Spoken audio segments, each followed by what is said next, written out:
Hello, friends. Dick Foth here again with stories to make sense of it all.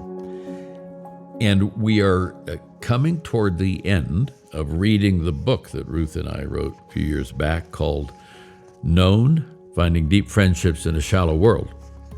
We are on chapter 14 today. It's not a long chapter, but we're wrapping up the section that deals with affirmation, that $4 word that says, I like you.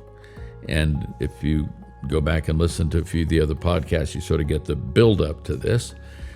But in chapter 14, we say this, and we call it reaching wide. Here we go.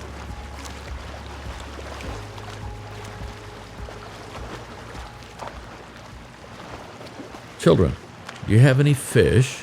This is Jesus speaking. They answered him, no. He said to them, cast the net on the right side of the boat, and you'll find some. Jesus of Nazareth, in John chapter 21, verses 5 and 6. In earlier chapters, we've said, don't start conversations by saying, what do you do? Begin with, where are you from originally, or wherever you're born or brought up, because it's a non-threatening question. However, there comes a time when what's your line of work or what makes you want to get up in the morning is right on the money. To say the Pentagon is imposing is an understatement of the first order. This five-sided symbol of America's military power with its 5 concentric rings sits on the Virginia side of the Potomac, directly across from the Jefferson Memorial. It was built around the clock, actually, in 1 year, 1941. It's a bulwark of concrete and steel, mostly concrete. Steel was important to the war effort. That at the height of World War II was designed to accommodate 40,000 people 24/7. During the Cold War, it was ground zero for the first ICBM rocket from the Soviet Union. I want to pause here in the reading of the book and just say, some years ago, we had some Russian young people visit Washington, D.C., and I took them to the Pentagon to meet with a 3-star general, and we were walking through the halls, and they were quite a talkative bunch, but they were dead silent as we walked. Officers would come by and nod and greet them, and then when my friend, the general, said, you see that space out there in the middle? During the Cold War, that was ground zero for the first rocket from your country to hit us. This would be the target. And these young people said, it's unbelievable, because when we were brought up in school, we were taught that you were the terrible people and that you hurt people. And they said, do you have all of your military key leaders here in this place? And he said, yes. And they said, we would never do that. This is an amazing thing. Anyway, that's the Pentagon. On September 11th, 2001, it took a hit. As I already mentioned, Admiral Vern Clark was there that day. He had been named Chief of Naval Operations in July of 2000. He stood in a stellar line of admirals preceding him with names like Farragut, Nimitz, and Halsey. Responsibilities were enormous, but kind friend that he was, he made time one morning to allow me to bring 4 of my friends from California to see him. As we chatted, I asked a spontaneous question. Admiral, what is it that makes you want to get up in the morning? He thought a moment and said, I wake up every day knowing that I lead the most powerful Navy ever to sail the 7 seas. Pausing, he said, and I want to make it better. Again, I'm pausing in the reading of this chapter and say, our next podcast, I'm actually going to have Admiral Vern Clark on personally. We'll have a little chat together, so I think you might want to listen to that. At that moment, I once again realized that what we give our days to defines us in a way that nothing else does. We are made to do. We are designed in the image of God, and no one is more productive than He is. We don't call Him the Creator for nothing. Beyond that, when you inquire about my world in some intuitive way, I begin to believe you might like me. You're asking me to elaborate on what I give my life to every day. I could be on an assembly line building computer components or cars. I could be a surgeon or an astronaut. I could be in sales or design. It makes not a whit of difference. When you say, "Tell me about your world," it offers the possibility of a friendship. When you want to see or experience what I do, friendship is almost guaranteed. Jesus spent 3 years mentoring a dozen young guys, who by and large were men who worked with their hands. Palestine, Syria, is an agrarian society where people harvest the fruit of the earth and the sea, and it has been since Abraham and Jacob walked the land. When Jesus taught, he used pictures they understood: wheat, grapes, figs, fish, and nets. His sun-darkened skin looked like theirs. His carpenter hands were like theirs. He knew hard labor and long hours. He was one of them.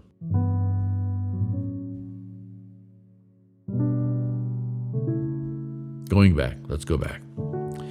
When Simon Peter blew it on the weekend of Jesus' crucifixion, he went back to what he knew: commercial fishing. This is how it reads. After this, Jesus revealed himself again to the disciples by the Sea of Tiberias. This is after the resurrection. And he revealed himself in this way: Simon Peter, Thomas, called the twin, Nathanael of Cana in Galilee, the sons of Zebedee, and 2 others of his disciples were together. Simon Peter said to them, "I'm going fishing." They said to him, "We'll go with you." They went out, got into the boat, but that night they caught nothing. It's one thing to go pole and line fishing with your buddies. That's what my Outer Banks long net fisherman friend Charles Daniel calls hooking it. If you fish that way and catch nothing, you've at least had a fun day with friends. Grab chicken, fried steak, and a Dr. Pepper at a country eatery, and you call it all good. But when you fish for a living and are out all night and catch nothing, not good. That's where Simon Peter and other runaway disciples found themselves. With the lightening sky over the Golan Heights and mist hanging low on the still waters between the boat and the shore, they heard someone calling. The man standing on the beach was barely visible. This is how the scripture says it. Just as day was breaking, Jesus stood on the shore, yet the disciples did not know that it was Jesus. And Jesus said to them, "Children, do you have any fish?" They answered him, "No." He said to them, "Cast the net on the right side of the boat, and you'll find some." So they cast it, and now they were not able to haul it in because of the quantity of fish. That disciple whom Jesus loved, therefore, said to Peter, "It is the Lord." When Simon Peter heard that it was the Lord, he put on his outer garment, for he was stripped for work, and threw himself into the sea.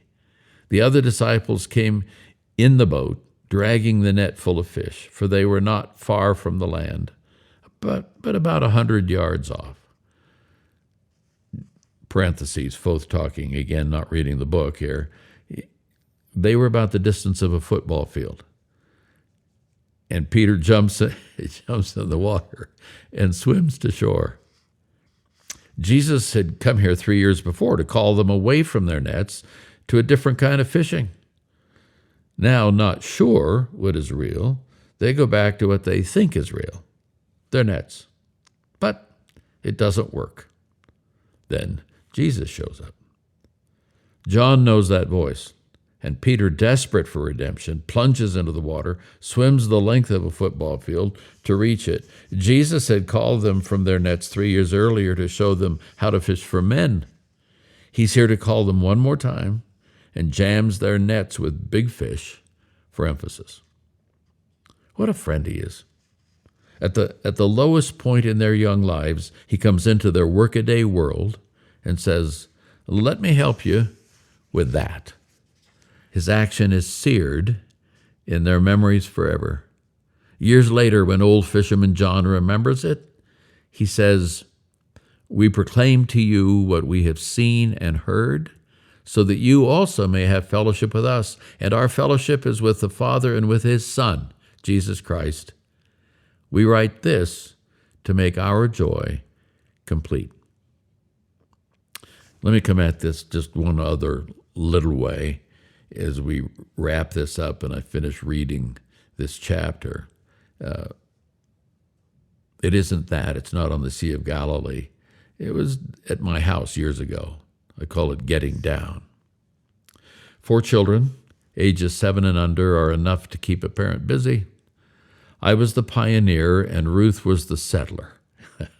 I was out there every day exploring new territory, making new friends, and generally plowing new ground. Ruth, on the other hand, was trying to repair ground that 4 kids had plowed up. I walked into the house that day tired from my adventures and just spread-eagled myself face down on the living room floor, worn out. Now, if you have teenagers, sir, they see you lying there, go find mom saying something like, "Dad is weirded out. You may want to check on him," or call the EMTs. If, however, you have small kids, they simply jump on you. The giant has lain down. An adult to a preschooler is just that, a giant. And when he lies down, he's no longer a vertical power, but a horizontal, non-threatening, accessible presence. That's what God did at Bethlehem in Jesus. The giant lay down so we wouldn't have to be afraid. On that particular day, my kids and I roughhoused on the floor for a bit. Then they ran off to create more mischief somewhere else in the house. When they did, Ruth, who'd been in the kitchen, came out and sat down by me on the couch. Then she snuggled up, and I said with a grin, Don't stop, but why are you snuggling? She said, "You played with the kids." I said, "Well, they're my kids." She said, "They're your kids when you come home, but they're my kids 24 hours a day. You're out there having business lunches, learning new things, introducing people to Jesus. I'm here searching for our 3-year-old who has abandoned her clothes in the backyard by the kiddie pool. But when you come home and play with the kids, you're saying to me that my world counts. My world counts. You're saying I am a worthwhile person. You're telling me that where I invest my days is of great value." Then she paused and said, "When you play with the kids, what you're really doing is loving me." I had no idea. I wonder if that's what Jesus meant when he said, "By this all men will know that you are my disciples, if you play with my kids." He actually said, "if you love one another." Same difference.